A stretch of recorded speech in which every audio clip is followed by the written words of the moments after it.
జనాలు 20 కిలోల కూడా టీ కూడా పొందవచ్చు. లాక్లో కడుతున్నారు, వాళ్ళని చెత్త క్లీన్ చేస్తున్నారు కూడా లాక్లో. నెల్లూరు సిటీలో మనం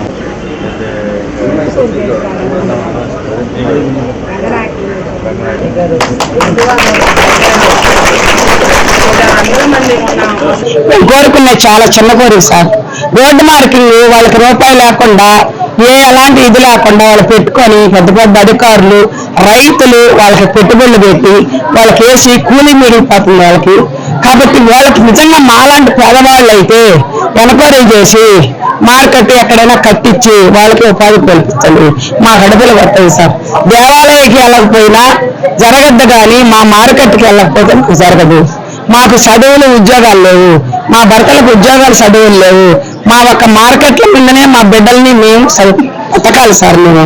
కాబట్టి ప్రభుత్వాలు ఎన్నో ఇస్తున్న రైతులు మేము అడిగేది కష్టం చేసుకొని బతుకుతాం సార్. మాకు హక్కు కల్పించండి. ఆ రోడ్డు మీద అనామోహంగా ఎత్తండి, స్వేచ్ఛగా మేము బతుకుతాము అని మేము కోరుకుంటున్నాం సార్. దయచేసి కమిషనర్ మాట ఇచ్చారు సార్, ఆర్డర్ నా చేతిలో పెట్టినప్పుడు అమ్మ రోడ్డు మార్కింగ్ ఎత్తిస్తానని. దయచేసి పెద్ద మనసు చేసుకొని ఎత్తించాలని కోరుకుంటున్నాం సార్.